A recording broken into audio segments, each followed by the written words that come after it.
Hi there folks, Sean here with Bone Daddy Blade Works.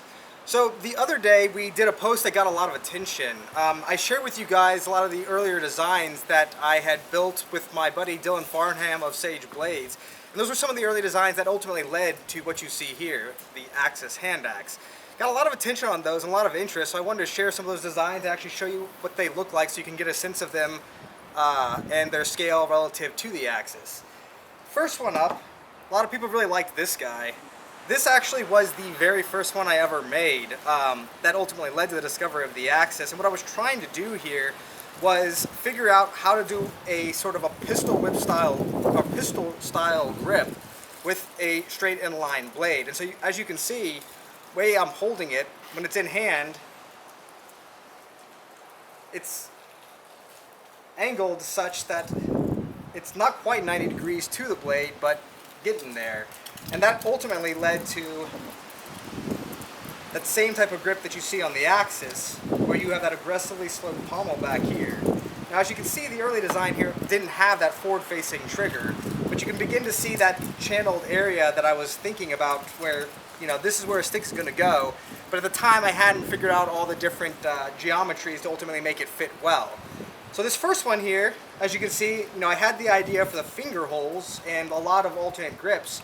And what's really cool about this one, why I like this one, and why I'm thinking I might actually add this to the lineup, is because functionally the Axxis itself lacks that kind of long curved belly edge, which was really ideal for skinning and hunters, people of this nature.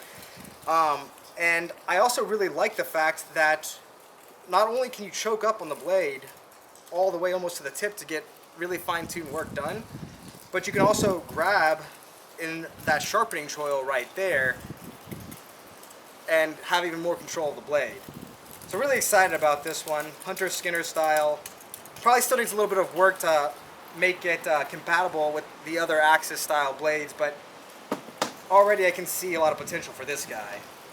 So after this one, the next one, as I was continuing my journey, was this guy. And this one's a little bit, I don't know, this one's a little bit uglier. This one doesn't excite me quite as much, but you can see I was really trying to figure out that center channeled mounting wedge section here. After the first design, it was very clear that I wasn't going to be able to get a stick in there for obvious reasons. That rear facing trigger just was going to interfere and wasn't going to allow for it to slot nicely into a stick. This one, however, I went ahead, and this is before I figured out how to use those triggers to my advantage. I just simply opened up the entire midsection thinking, okay, well, you have a piece of wood, you can just split it and slide it right down there, and bada boom, bada bing, you got an axe. Still wasn't quite spot on with that one.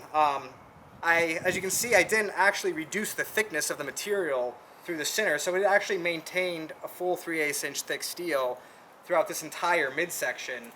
And when I went to start trying to put that onto a piece of wood, it ultimately was actually overspreading my wood and causing a bit of splittage. And so that ultimately then led to this design.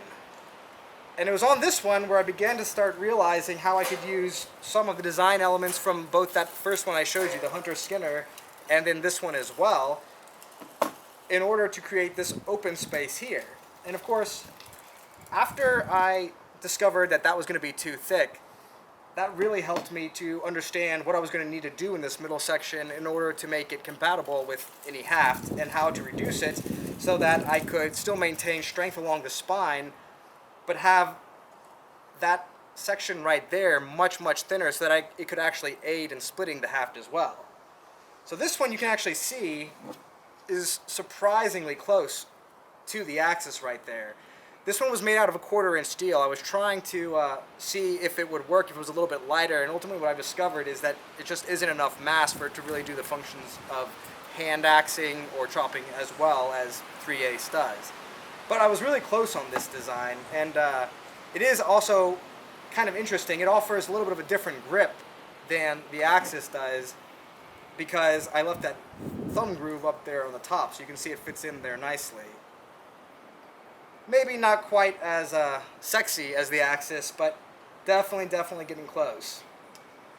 So following that design, I basically knew what I needed to do to get to the Axxis, and after a couple more iterations and a little bit more design modifications, we finally ended up here with the Axxis that you finally see. So that pretty much sums it up. Thanks for checking us out, guys. Tune in next time where I'm going to share with you something else. I don't even know what it is. What am I sharing? Prototypes? So yeah, that pretty much sums it up. Axxis Hand Axe and early designs. Let me know what you think of these, guys. If you're interested in any of these, if you're interested in any of these designs, leave a comment in the section below. I'd be really interested to hear your thoughts. And I don't know, if I get enough feedback, it might fast track one of these designs, and I might spend a little bit more time refining them so that we can hopefully get it into production sooner than later. Thanks for watching.